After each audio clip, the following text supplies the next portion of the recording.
Meanwhile, President Biden's campaign to push through some voting rights bills in Congress appear to have hit what now appears to be an insurmountable roadblock. And this has come in the form of his own party members who are opposed to these reform bills. It's become pretty clear that the president has failed to unite even the Democrats behind him to overhaul the Senate rules to enact legislations that are being blocked by the Republicans. The biggest naysayer in the blue camp is Senator Kristen Sinema, a Democrat from Arizona who stunned her colleagues just hours before the president was slated to make his case to them in person.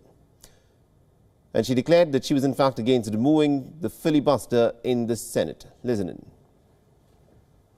Eliminating the 60-vote threshold on a party line with the thinnest of possible majorities to pass these bills that I support will not guarantee that we prevent demagogues from winning office. Indeed, some who undermine the principles of democracy have already been elected. Rather, eliminating the 60-vote threshold will simply guarantee that we lose a critical tool that we need to safeguard our democracy from threats in the years to come. It is clear that the two-party strategies are not working, not for either side, and especially not for the country. This announcement has left President Joe Biden without any other avenue for passing the two voting rights laws, which he says is vital to counter the Republican-led drive to exclude minority communities from voting. But its setback was evident in President Biden's words. First of all, we all ask questions about complicated subjects like, can you get this done? I hope we can get this done.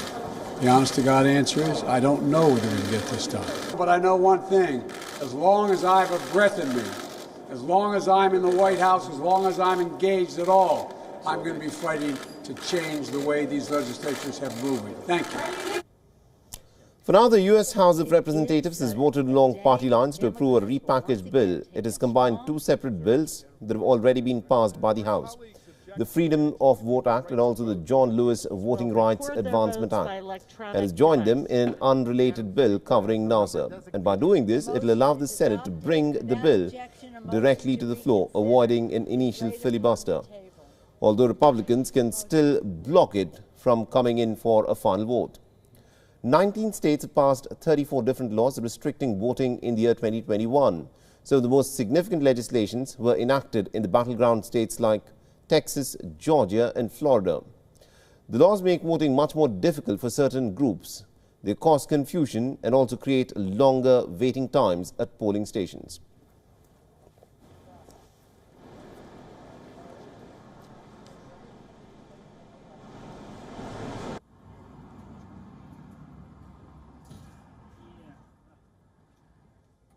WION is now available in your country. Download the app now and get all the news on the move.